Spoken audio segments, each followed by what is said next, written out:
सत्संग सुनाया तो ये जरूरी थोड़ा ना कि नए में ही ये सारी कमियां हैं, तो पुराणों में भी तो हो सकती है। किसी इंसान इंसान है, भगवान में कमी कोई नहीं निकाल सकता, इंसान में कमियां हो सकती हैं, इसमें कोई दो राय नहीं। सतगुरु में नहीं हो सकती, पीर फकीर संत सच्चे रूहानी सूफी नहीं हो सकती। दुनिया लाख कहे कुछ भी कहे, कबीर जी को क्या छोड़ा, श्री गुरु नानक देव जी महाराज को क्या छोड़ा, शेख फकीर, कितने संत पीर पैगंबर ले लीजिए आप, और आज उनकी वाणी को हर कोई नमन करता है, सत्कार करता है, इज्जत करता है। सो कहने का मतलब, बाकी आपसे अगर गलती हो जाती है, पर आपके अंदर हिम्मत दी है भगवान ने, खुद मुख्तियारी दी है, यानी खुद को अपग्रेड करने की या लो ग्रेड करने की मालिक ने शक्ति बख्श रखी है। आप चाहो तो अच्छे कर्म करके भगवान को भी देख सकते हो इस मृत्यु लोक में, और अगर चाहो तो राक्षस भी आपसे शर्मा जाए, वो आपके ऊपर निर्भर है। तो इसलिए संतों का काम सत्संग में बताना होता है, समझाना होता है, और ना किसी से बैर ना किसी से विरोध होता है, सबका भला मांगना, सबके लिए भले के लिए दुआएं करना उनका जिंदगी का मकसद होता है।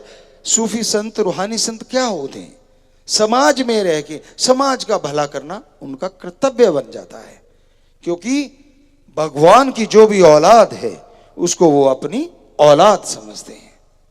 संतों के कई प्रकार होती हैं, सुन समाधि में बैठे रहते कि जंगलों में जाके, वो भी संत हैं, ये नहीं कि उनमें कोई कमी है, अलग श्रेणी है, और कोई अलग तरह से कोई अलग तरह से। लेकिन सूफी रूहानी संत का मतलब भी ये होता है कि वो जितनी भी प्रकृति है, प्रभु की बनाई सृष्टि है, वो प्रभु को अपना सब कुछ समझता है, और इसलिए प्रभु की बनाई सृष्टि को अपनी औलाद की तरह समझता है, चाहे वो औलाद माने ना माने। औलाद तो आजकल अपने माँ बाप को नहीं मानती, आपने देखा ही होगा। अब तो कहने सुनने की जरूरत ही नहीं है। सो कहने का मतलब, जब अपने माँ बाप को ही नहीं मानती, तो संत पीर फकीर तो सारी सृष्टि को अपना माँ बच्चे कहता है। तो ये जरूरी थोड़ा ना कि सारे हम अगर मान रहे हैं कि वो हमारी औलाद है, हमने तो मान लिया, ये जरूरी नहीं है कि हम आपसे उपेक्षा करें कि आप भी हमें अपना इसी तरह से मानोगे।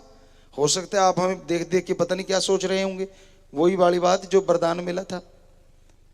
तो अलग अलग भावनाएं, और बहुत सारे सज्जन होंगे जो ओपन माइंडेड है कि हाँ पीर फकीर गुरुजी तो सच कह रहे हैं, संत सच कह रहे हैं।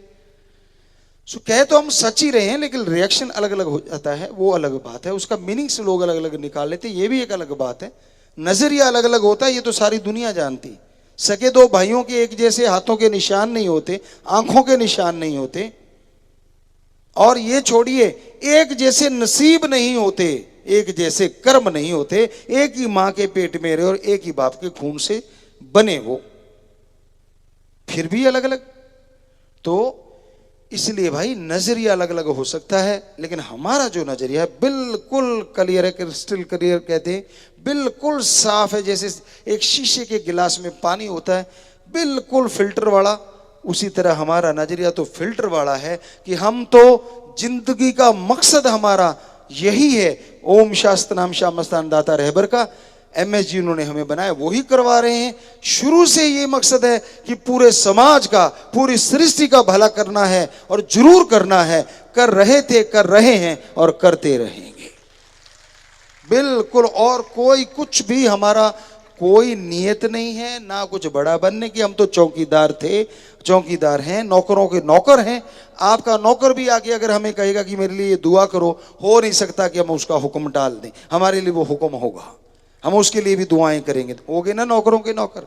ऊंचे इसलिए बैठना पड़ता है, नीचे बैठेंगे आप खड़े हो जाओगे, ये कैमरों में नहीं आएगा, ये ढूंढते फिरेंगे किधर है, क्योंकि कई स्क्रीनें लगी, स्पीकर वगैरह लगे।